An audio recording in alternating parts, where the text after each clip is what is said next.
महाशिवरात्रि क्यों मनाई जाती है? महाशिवरात्रि हिंदू धर्म का एक महत्वपूर्ण पर्व है जिसे भगवान शिव की आराधना के लिए मनाया जाता है। इसे कई कारणों से मनाया जाता है, जिनमें प्रमुख हैं। 1. भगवान शिव और माता पार्वती का विवाह। पौराणिक कथाओं के अनुसार महाशिवरात्रि के दिन भगवान शिव और माता पार्वती का विवाह हुआ था। इस दिन को उनके पवित्र मिलन के रूप में मनाया जाता है, इसलिए भक्त उपवास रखते हैं और रात भर जागकर उनकी पूजा अर्चना करते हैं। 2. सृष्टि का आरंभ। कुछ मान्यताओं के अनुसार इसी दिन ब्रह्मांड की रचना हुई थी। भगवान शिव ने सृष्टि की स्थापना के लिए अपनी तांडव नृत्य की शक्ति प्रकट की थी। 3. शिवलिंग का प्राकट्य। ज्योतिर्लिंग प्रकट होने की कथा।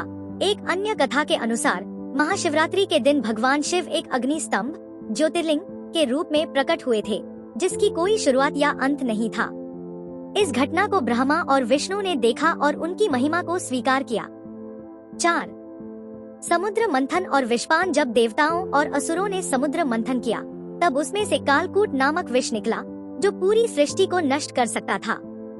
भगवान शिव ने इस विष को अपने कंठ में धारण कर लिया और उसे न निगला न उगला। इससे उनका कंठ नीला हो गया और वे नीलकंठ कहलाए। इस दिन शिव के इस महान बलिदान की याद में व्रत और पूजा की जाती है। 5. मोक्ष प्राप्ति का अवसर। ऐसा माना जाता है कि महाशिवरात्रि की रात भगवान शिव की उपासना करने से व्यक्ति को जीवन के पापों से मुक्ति मिलती है और मोक्ष की प्राप्ति होती है।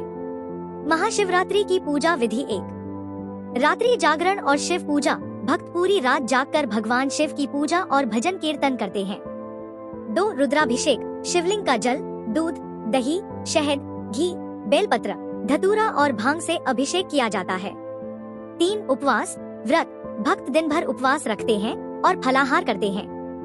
4. महामृत्युंजय मंत्र और ओम नमः शिवाय का जाप। शिवजी को प्रसन्न करने के लिए विशेष मंत्रों का जाप किया जाता है।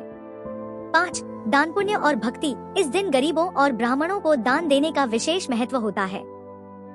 निष्कर्ष, महाशिवरात्रि केवल एक पर्व नहीं, बल्कि भगवान शिव के प्रति अटूट श्रद्धा और भक्ति का प्रतीक है। यह दिन हमें त्याग, तपस्या, संयम और भक्ति का महत्व सिखाता है।